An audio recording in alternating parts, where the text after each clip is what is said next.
হযরত ইব্রাহিম আলাইহিস সালাম থেকে তিনটি ধর্মের উৎপত্তি কিভাবে হলো। আসুন জেনে নেই হযরত ইব্রাহিম আলাইহিস সালাম থেকে তিনটি ধর্মের উৎপত্তি কিভাবে হলো। হযরত ইব্রাহিম আলাইহিস সালাম তিনি আল্লাহ পাক রব্বুল আলামিনের একজন আজাল্লে পর্যায়ের নবী ছিলেন।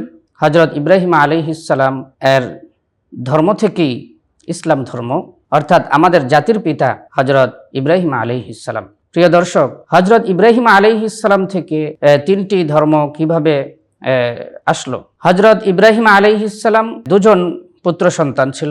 একজনের নাম হলো হযরত ইসহাক আলাইহিস সালাম আর আরেকজনের নাম হলো হযরত ইসমাঈল আলাইহিস সালাম। হযরত ইসহাক আলাইহিস সালাম থেকে হযরত ইয়াকুব আলাইহিস সালাম জন্মগ্রহণ করেন। হযরত ইয়াকুব আলাইহিস সালামের আরেকটি নাম হলো ইসরাঈল। তার বংশের লোকদেরকেই বনি ইসরাঈল বলা হয়। এই বনি ইসরাঈল থেকে অনেক নবী রাসূল আল্লাহ পাক রব্বুল আলামিন দুনিয়াতে পাঠিয়েছেন। বনি ইসরাঈলের এটা একটি আল্লাহ পাক রব্বুল আলামিনের পক্ষ থেকে বনি ইসরাঈলের প্রতি একটি বড় নেয়ামত, বড় অনুগ্রহ তাদের প্রতি, যে আল্লাহ তাআলা তাদের থেকে অধিকাংশ নবী নির্বাচন করেছেন। তো বনি ইসরাঈলের থেকে হযরত মূসা আলাইহিস সালাম এসেছেন। হযরত মূসা আলাইহিস সালামের অনুসারীদেরকে বলা হয় ইহুদি। যদিও সকল নবীর ধর্মই ছিল একেশ্বরবাদী, অর্থাৎ এক আল্লাহ বিশ্বাসী। তো হযরত মূসা আলাইহিস সালামের যারা প্রকৃত অনুসারী ছিল তাদেরকে বলা হয় ইহুদি, সেখান থেকে ইহুদি ধর্ম।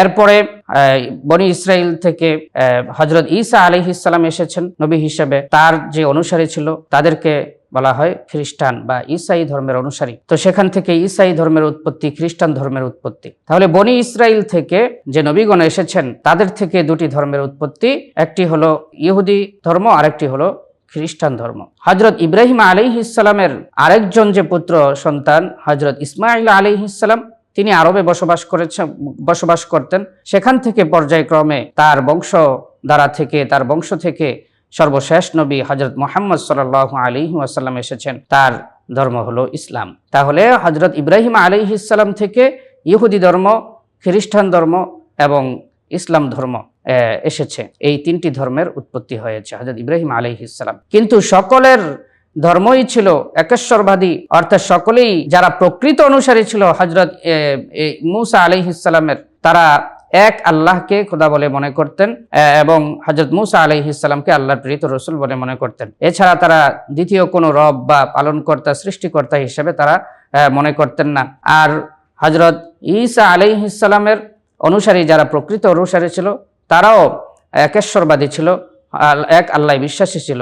কিন্তু পরবর্তীতে তাদের ধর্মের মধ্য থেকে ভাগ হয়ে একটা দল, তারা তিন খোদায় বিশ্বাসী হয়। তো তারাও নিজেদেরকে খ্রিস্টান দাবি করে, কিন্তু প্রকৃত অনুসারী যারা ছিল তারা এক আল্লাহ বিশ্বাসী ছিল, একেশ্বরবাদী ছিল। তো যাই হোক, হযরত ইব্রাহিম আলাইহিস সালাম থেকে তিনটি ধর্ম উৎপত্তি হয়েছে বলে এটা মনে করার কোনো সুযোগ নেই যে হযরত ইব্রাহিম আলাইহিস সালাম ইসলাম ধর্ম থেকে বা একেশ্বরবাদী থেকে, এক আল্লাহ বিশ্বাসী থেকে তিনি বেরিয়েছেন। যেমনটি ঈসাই ধর্ম, খ্রিস্টান ধর্মের লোকেরা মনে করে থাকে যে ইব্রাহিম আলাইহিস সালাম তাদের থেকেই ছিলেন।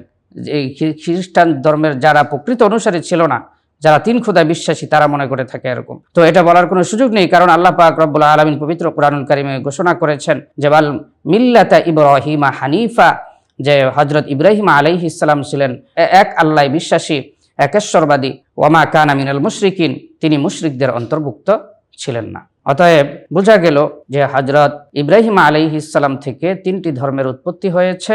সেই তিনটি ধর্ম হলো ইহুদি ধর্ম, খ্রিস্টান ধর্ম এবং ইসলাম ধর্ম। আর সকল ধর্মের মূল ছিল একেশ্বরবাদী, এক আল্লাহ বিশ্বাসী।